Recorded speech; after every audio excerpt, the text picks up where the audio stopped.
찬송가 313장으로 찬송합니다. 313장 찬송입니다.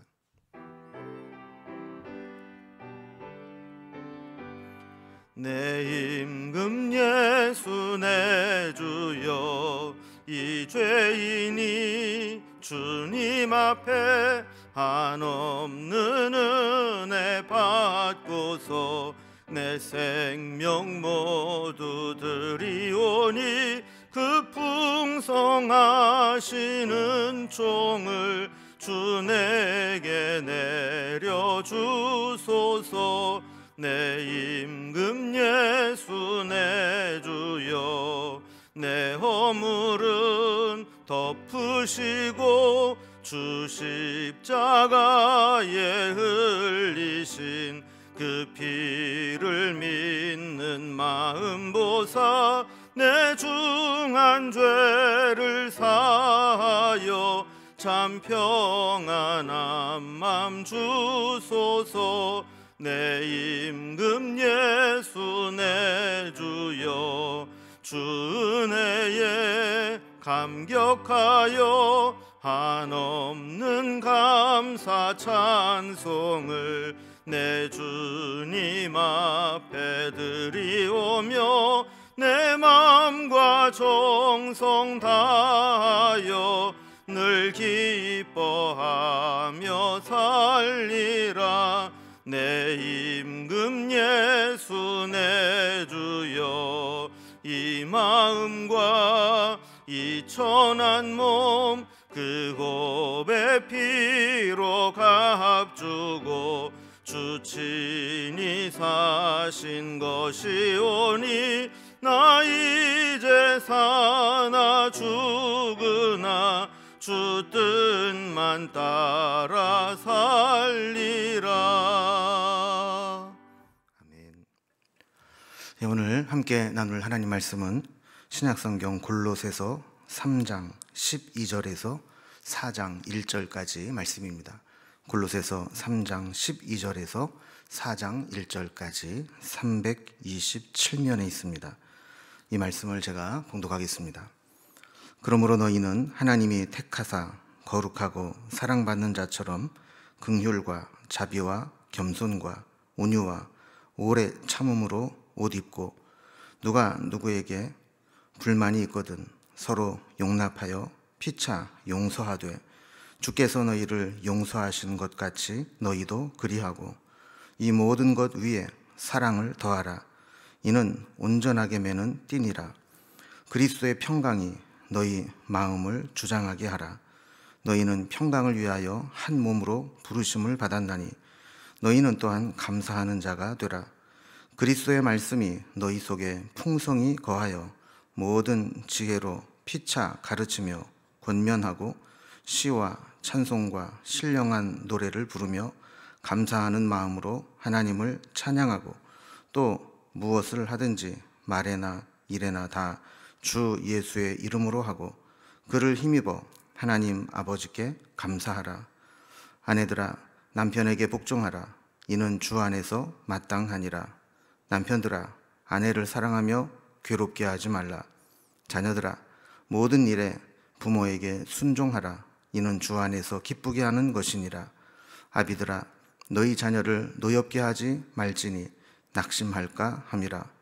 종들아, 모든 일에 육신의 상전들에게 순종하되, 사람을 기쁘게 하는 자와 같이 눈가림만 하지 말고 오직 주를 두려워하여 성실한 마음으로 하라. 무슨 일을 하든지 마음을 다하여 주께 하듯 하고 사람에게 하듯 하지 말라. 이는 기업의 상을 주께 받을 줄 아나니, 너희는 주 그리스도를 섬기느니라. 불의를 행하는 자는 불의의 보응을 받으리니, 주는 사람을 외모로 취하심이 없느니라. 상전들아, 의와 공평을 종들에게 베풀지니 너희에게도 하늘에 상전이 계심을 알지어다. 아멘. 우리는 어제 살펴본 말씀에서 바울이 그리스도 안에서 거듭난 사람들은 위의 것을 찾아야 된다, 그리고 새 사람으로 옷 입어야 된다 하는 그런 말씀을 살펴보았습니다. 9절과 10절을 부분 보면 옛 사람과 그 행위를 벗어버리고 새 사람을 입었으니 이렇게 말씀하면서 우리는 옛 사람의 모습을 다 벗어버리고 새 사람을 입어야 된다 이렇게 말씀을 했죠. 그러니까 오늘은 이 새 사람으로 살아간다는 것이 무엇인가, 이 새 사람에 합당한 삶이 어떤 것인가를 구체적으로 설명해 줍니다. 자, 새 사람으로서의 삶이 어떤 것인지를 오늘 본문에서는 그러니까 세 부분 정도로 나누어서 구분을 하는데, 첫 번째는 사랑과 용서의 삶을 사는 것이다. 두 번째는 평강과 감사와 말씀과 찬양의 삶을 사는 것이다. 그리고 세 번째는 관계를 통해서 완성되는 새 사람의 모습을 가져야 된다. 이런 내용으로 되어 있습니다. 그럼 먼저 첫 번째 단락을 봅니다. 사랑과 용서의 삶을 살아야 된다 그랬습니다. 그리스도 안에서 거듭난 사람은 그리스도의 성품을 닮아가는 것이 당연한 일입니다. 특히 우리는 하나님의 크신 사랑을 입은 자들입니다. 다시 말하면 사랑의 빚을 지고 있다고 볼 수 있는 것이죠. 사랑의 빚은 갚아야 되는데 이 사랑의 빚을 갚는 방법은 그리스도의 성품을 닮아가는 것입니다. 그래서 12절에 보면 그러므로 너희는 하나님이 택하사 거룩하고 사랑받는 자처럼 긍휼과 자비와 겸손과 온유와 오래 참음으로 옷 입고 그랬습니다. 자, 여기에 나오는 긍휼, 자비, 겸손, 온유, 오래 참음, 이런 성품들은 다 그리스도의 성품입니다. 예수님께서 이 땅에 친히 계실 때 그의 삶과 몸으로 보여주신 성품들이죠. 우리가 그리스도 안에서 새 사람을 입고 신분이 바뀌었으면 그 바뀐 신분에 맞는 삶과 성품을 소유해야 됩니다. 그리고 요즘 우리가 살아가는 이 세상을 보면 이 세상이 너무 각박합니다. 너무 치열하고 상대방에 대해서 공격적이고 또 참을성이 없습니다. 이런 성품을 가지고 살아가다 보면 필경 사람들에게 서로 상처를 주기도 하고 받기도 하게 됩니다. 그래서 우리 그리스도인들은 긍휼과 자비와 겸손과 온유와 오래 참음의 성품으로 무장해야 된다라고 말씀하는 것이죠. 자, 두 번째로 그리스도 안에 거듭난 사람은 용서와 용납의 삶을 살아야 된다라는 겁니다. 13절을 보면요, 누가 누구에게 불만이 있거든 서로 용납하여 피차 용서하되 주께서 너희를 용서하신 것 같이 너희도 그리하고 그랬습니다. 여러분, 사람은 같이 더불어 살다 보면 100% 만족스러운 관계는 없습니다. 같이 생활을 하다 보면 반드시 이 불만족스러운 부분이 생기게 됐습니다. 여러분, 사람이 다 내 마음 같지 않은데 어떻게 다 만족스러울 수 있겠어요? 아무리 잘한다고 해도 서로에게는 오해도 생길 수 있고 불만도 생길 수 있습니다. 이때 중요한 것은 이 불만족스러운 마음을 어떻게 해결하느냐 하는 것입니다. 많은 사람들이 이 불만을 그냥 마음속에 차곡차곡 쌓아두고 있다가 어느 순간에 막 폭발해버리는 그런 경우가 많습니다. 그러나 거듭난 사람은 서로 불만이 있더라도 용서하고 용납하는 것, 이것이 중요하다라는 거예요. 왜냐하면 우리도 그리스도로부터 용서함을 받았기 때문입니다. 큰 용서를 받은 사람은 작은 용서 베풀 수 있어야 된다라는 겁니다. 우리가 은혜를 잊는 순간 타자에 관하여 불관용의 원칙을 들이댑니다. 그러나 은혜가 충만하면 용서와 용납을 넘어서 사랑과 환대로까지 나아가게 되는 것이죠. 그래서 그리스도 안에서 거듭난 사람은 이렇게 불만이 있을 때, 또 마음에 차지 않을 때에도 서로 용서하고 용납하고 환대하고 사랑으로 대할 수 있다는 거예요. 그래서 14절에 보면 이 모든 것 위에 사랑을 더하라. 이는 온전하게 매는 띠니라 그랬습니다. 거듭난 사람은 어떤 성품을 갖든 어떤 삶을 살든 그것이 마지막은 결국 사랑으로 완성되어야 한다는 겁니다. 사랑으로 더하고 사랑으로 덮고 사랑으로 띠를 띄어서 완성해야 된다는 것이죠. 이것이 그리스도 안에서 거듭난 삶의 모습입니다. 그래서 이렇게 서로 그리스도의 성품을 닮아가고 용서와 용납을 하고 사랑의 띠로 완성하는 것, 이것이 그리스도 안에서 거듭난 사람의 삶의 모습이라는 겁니다. 두 번째로 그리스도 안에 거듭난 사람은 속사람이 바뀌게 되는데 평강과 감사와 말씀과 찬양의 삶으로 가득 찬 것, 이것이 바로 거듭난 사람의 모습이라는 거예요. 거듭났다라고 하는 것은 또 외형적인 모습이 아니라 우리 속 사람이 달라진다는 것이죠. 그래서 속 사람이 달라진 모습으로 잘 유지되도록 관리해야 됩니다. 사람들은 보통 겉으로 드러난 외형적인 특징을 중요하게 여기지만 사실은 속 사람 내면이 훨씬 더 중요합니다. 아무 일이 없이 평안할 때에는 이 외형적으로 부유하고 멋있어 보이는 사람들이 좋아 보이지만, 그러나 속 사람의 이 강건함이나 속 사람 내면의 아름다움이 받쳐주지 못하게 되면 조금만 외부에서 충격이 오고 위기가 발생해도 걷잡을 수 없이 흔들리고 무너지게 되는 것이죠. 그래서 오늘도 몇 가지 이야기를 하는데, 먼저 첫 번째는 평강이 주장하게 하라 하는 겁니다. 15절을 보면요, 그리스도의 평강이 너희 마음을 주장하게 하라. 너희는 평강을 위하여 한 몸으로 부르심을 받았나니 그랬습니다. 그러니까 속 사람이 그리스도의 마음으로, 성품으로 강건해진 사람은 어떤 상황에서도 평정심을 유지할 수 있게 되고 주님이 주시는 평강을 지킬 수 있다라는 거예요. 그래서 우리는 어떤 상황 속에서도 우리의 속 사람이 그리스도의 평강이 우리를 주장하게 하도록 그렇게 우리의 속 사람을 관리해야 된다라는 것이죠. 자, 두 번째는 감사를 잃어버리지 않고 감사의 사람이 되어야 한다라고 말씀합니다. 자, 15절 뒷부분에 보면 너희는 또한 감사하는 자가 되라 이렇게 말씀을 했고, 또 17절에도 보면 또 무엇을 하든지 말에나 일에나 다 주 예수의 이름으로 하고 그를 힘입어 하나님 아버지께 감사하라 그랬어요. 자, 모든 것 다 주님의 이름으로 하고 감사하는 마음으로 해야 된다는 겁니다.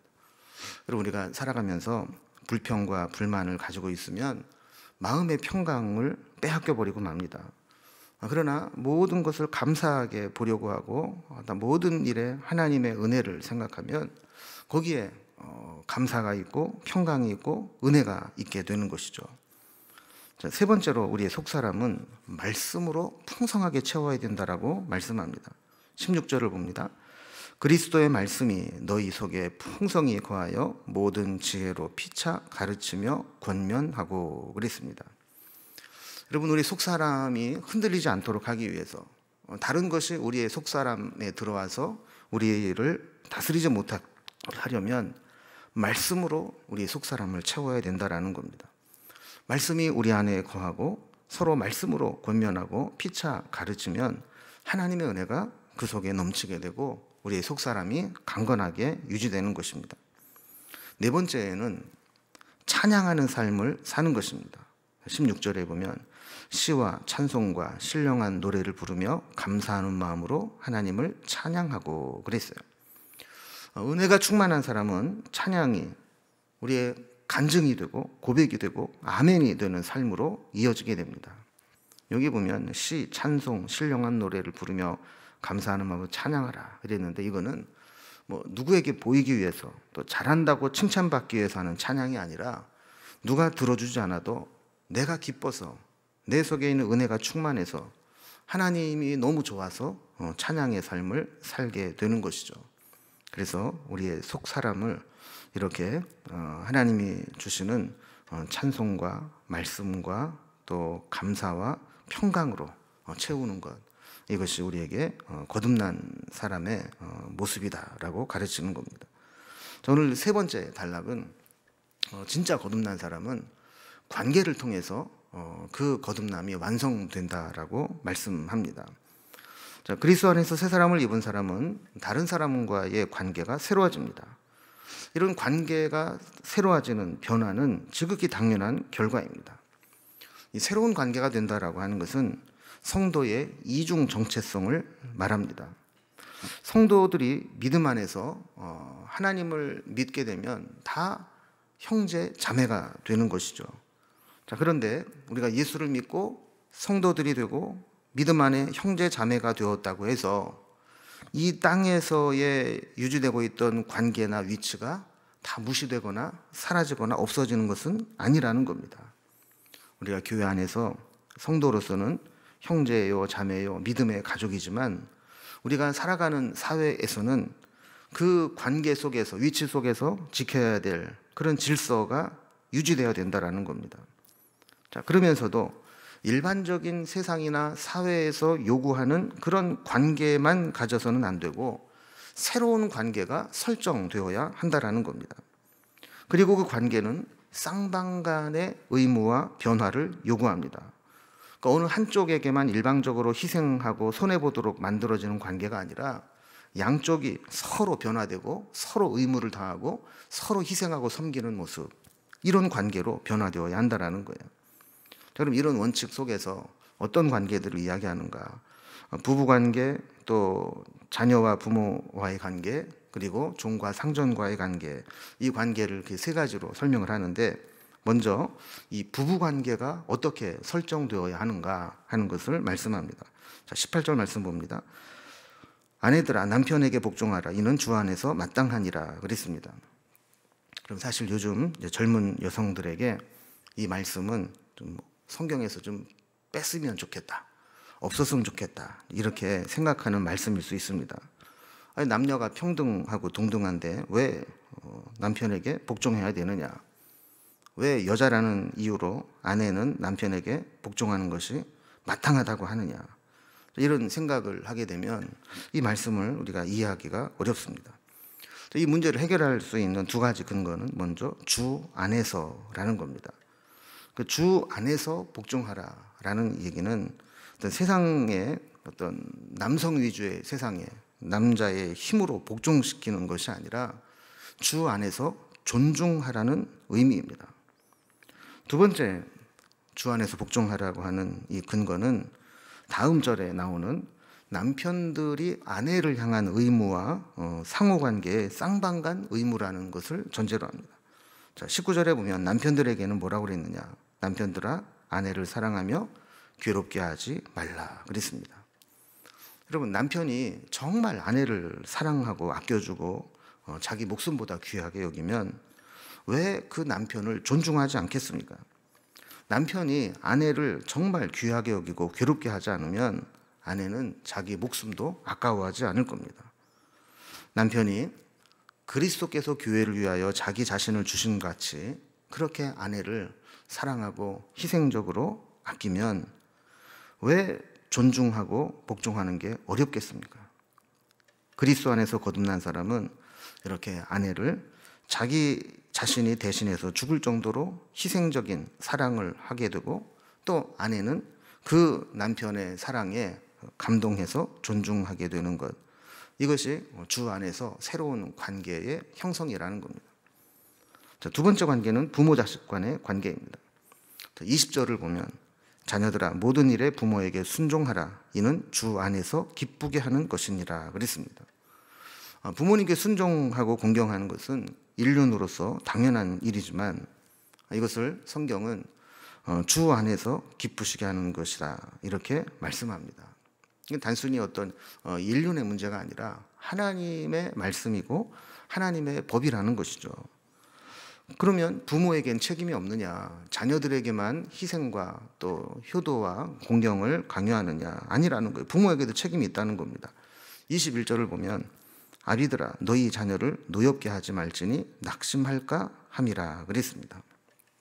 보통 이제 부모는 자녀들을 볼 때 내가 낳아서 희생해서 키웠으니까 자식들에게 내 마음대로 해도 된다라는 생각을 갖기가 쉽습니다. 이런 생각을 갖게 되면 자녀들을 하나님이 만드신 하나의 인격체로 존중하기보다는 내 마음대로 해도 되는, 내 소유처럼 내 권위 아래에 있는 것처럼 생각하기가 쉽습니다. 이런 태도로 권위적으로 자녀들을 대하게 되면 자녀들은 상처를 받고 노여움을 품기가 쉽습니다. 사실 지금도 얼마나 많은 자녀들이 부모에게 서운함을 가지고 있고 때로는 상처를 입고 또 힘들어하면서 낙심하고 절망하는지 모릅니다. 부모에게 순종하기를 요구하기 전에 먼저 부모가 자녀의 마음을 헤아리고 존중해 주는 것, 그리고 그 사랑과 희생을 알아서 주 안에서 순종하는 것, 이런 관계가 되어야 한다라는 거예요. 세 번째는 종과 상전과의 관계입니다. 사실 이 말씀은 우리가 문자적으로만 해석하면 이 성경이 종의 제도를, 노예 제도를 인정하는 것이냐 하는 오해를 하기 쉬운 본문입니다. 오늘 본문은 그 시대적 상황의 배경 속에서 이해해야 됩니다. 그 당시 로마 제국은 로마 시민과 노예의 관계, 그 노예 제도를 인정하고 있었습니다. 이런 상황에서 노예의 철폐를 이야기하게 되면 로마 사회의 근간을 흔들게 되면서 복음을 전할 기회조차 박탈당하게 되는 것이죠. 그래서 나중에 이 시대가 변하고 또 사회가 성숙해지면 이 종의 제도는 사라져야 맞는 것이지만, 당시 상황 속에서 바울이 할 수 있는 최선의 권면은 그것을 지금 당장 없앨 수 없다면 그 관계를 개선하고 새로운 관계를 형성하는 것이라고 생각을 한 것이죠. 특히 당시 사회에서는 밖에서는 종과 주인과의, 상전과의 관계인데, 아이들이 교회 안에 들어오면 그리스도 안에서 형제요 자매가 되는 그런 이중적인 어색한 관계가 형성되었다는 거예요. 그럼 마치 우리나라도 옛날에 반상제도가 있을 때, 양반 쌍놈 이렇게 나누어서 있을 때, 밖에 나가서 집에 가면 주인과 종인데 교회 안에 들어와서 함께 예배 드릴 때 보면 이게 같은 형제요 자매요, 또 어떤 경우에는 종이 먼저 장로가 되고 이런 경우도 있지 않습니까? 이렇게 되면 이게 참 어색하고 혼란스럽게 되는 거죠. 그래서 교회에서 형제 자매 되었으니까 사회에서 상전과 종의 관계를 무시하고 종들도 마음대로 해도 된다, 이렇게 되면 당시의 사회의 질서나 가치관에 혼란이 생기게 되고 관계의 충돌이 일어나게 됩니다. 이런 상황에서 주신 최선의 처방이다, 시대적 상황을 이해를 하면서 오늘 말씀을 보면 좋을 것 같아요. 자, 그럼 22절부터 마지막 절까지 보면 종들에게 주는 권면입니다. 자, 한번 보겠습니다. 종들아, 모든 일에 육신의 상전에게 순종하되 사람을 기쁘게 하는 자와 같이 눈가림만 하지 말고 오직 주를 두려워하여 성실한 마음으로 하라. 무슨 일을 하든지 마음을 다하여 주께 하듯 하고 사람에게 하듯 하지 말라. 이는 기업의 상을 주께 받을 줄 아나니 너희는 주 그리스도를 섬기느니라. 불의를 행하는 자는 불의의 보응을 받으리니 주는 사람을 외모로 취하심이 없느니라 그랬습니다. 요즘은 이제 종이나 노예 제도가 없어졌기 때문에 오늘날로 이것을 좀 해석을 해보면 직장에서 직장 상사나 상관의 관계로 해석을 하면 될 것 같습니다. 믿음의 사람은 윗사람을 대할 때 눈가림으로만 잘하는 척해서는 안 된다는 겁니다. 주를 두려워하는 마음으로 성실하게 주님을 대하듯이 마음을 다해서 상전을 대하게 되면 하나님이 기억하시고 기업의 상을 주시겠다 그랬어요.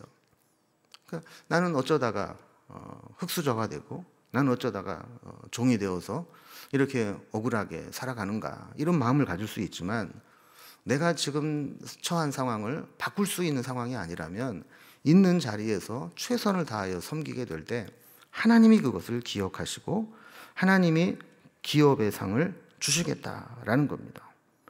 자, 그러면 상전들은 어떻게 해야 될까요? 4장 1절을 보면 상전들아, 의와 공평을 종들에게 베풀지니 너희에게도 하늘의 상전이 계심을 알지어다 그랬습니다. 자, 상전들에게 요구하는 것은 두 가지입니다. 첫 번째는 의와 공평으로 종들을 대하라 하는 거예요. 자기의 감정으로, 자기의 욕심으로 자기가 상전이라고 종들을 함부로 대하지 말고 의와 공평으로 대하라는 겁니다. 이 말은 다른 말로 말하면 하나님의 말씀에 근거로 해서, 하나님의 그 사랑에 근거로 해서 대하라는 겁니다. 자, 또 하나의 요구는 너희 상전들에게도 너희의 하늘의 상전이 계신다는 사실을 기억해라 라는 겁니다. 자, 하늘의 상전이신 하나님께서 너희를 이 땅에서 잠시 땅의 상전으로 세워 주셨다 할지라도 너희 위에 진짜 하늘의 상전께서 너희들이 어떻게 했는가를 기억하고 있다라는 것, 그대로 갚으신다라는 것을 기억하라는 거예요. 여러분, 권위와 지위를 가진 자가 두려워해야 될 말씀입니다. 우리는 어떤 이에게 잠시 권위를 위임받아서 상전 노릇할지 모르지만 우리는 내가 상전이 아니라 내 위에 진짜 상전이 있다라는 것을 기억하고 하늘의 상전을 늘 의식하고 살아가야 된다라는 겁니다. 자, 오늘 말씀에서는 그리스도 안에서 새 사람을 입은 사람들에 대해서 세 가지를 얘기했습니다. 첫 번째는 그리스도를 닮은 성품을 소유해야 된다. 두 번째는 속사람이 평강과 감사와 말씀과 찬양으로 채워져야 된다. 그리고 세 번째는 우리가 살아가면서 만나는 모든 관계 속에서 이 사람과의 관계가 그리스도 안에서 새로워져야 된다. 이 말씀을 나누었습니다. 그럼 우리에게도 새해가 될 때 더 주님을 닮아가고 또 우리의 속사람이 하나님의 은혜로 더 강건해지고 그리고 우리 모든 관계 속에서 하나님 주시는 의와 평강을 이루고 그 관계를 통해서 새로운 관계를 새롭게 만들어가는 은혜가 있기를 주님의 이름으로 기원합니다. 기도하겠습니다. 하나님 아버지, 오늘도 말씀을 통해서 거듭난 사람들이 어떤 성품을 가지고 살아가야 되는지, 우리의 속 사람을 무엇으로 채워야 하는지, 우리의 관계가 어떻게 새롭게 정립되어야 되는지를 가르쳐 주시니 감사합니다. 우린 여전히 주님을 닮아가기에는 멀리 있고 그저 내 감정과 자존심과 이기심으로 살아갈 때가 많습니다. 그러나 오늘 말씀처럼 주님을 닮아가고 주님의 성품을 소유하게 하여 주옵소서. 또 우리 속사람을 세상의 헛된 것들로 채우지 않게 하시고 그리스도의 평강과 감사의 마음과 하나님의 말씀과 주를 찬양하는 마음으로 가득 채울 수 있도록 인도해 주옵소서. 그리고 우리가 살아가면서 만나는 여러 가지 관계들 속에서 세상적인 그런 관계가 아니라 주 안에서 서로 사랑하고 쌍방간에 섬기고 세워주는 그런 좋은 관계들이 유지될 수 있도록 인도해 주옵소서. 오늘 이제 새일에 다니엘 특별 기도회를 하면서 우리가 여러 가지 회복이 일어나기를 소망하며 기도할 때 특별히 찬양의 회복이 일어나기를 원합니다. 우리의 마음속에 우리의 심령 중심에 주를 향한 찬양이 회복되게 하시고 늘 우리의 입술에 주를 찬양하는 고백이 끊어지지 않도록 인도하여 주시며 우리의 심령 중심에 주께 감사하고 찬양하는 마음이 늘 새로워질 수 있도록 인도해 주옵소서. 이제 한 해를 마무리하는 시간들이 하루하루 가까워오고 있습니다. 금년 한 해 기도하면서 하나님께 감사하며 마무리하게 하시고 새해에는 새로운 꿈과 비전과 기도의 제목을 품고 힘있게 시작하는 저희들의 삶이 될 수 있도록 인도해 주옵소서. 오늘도 우리의 삶을 인도하시고 기도의 제목 가운데 응답하실 주님을 바라보며 예수님의 이름으로 기도드리옵나이다. 아멘. 각자의 기도 제목들로 자유롭게 기도하시겠습니다.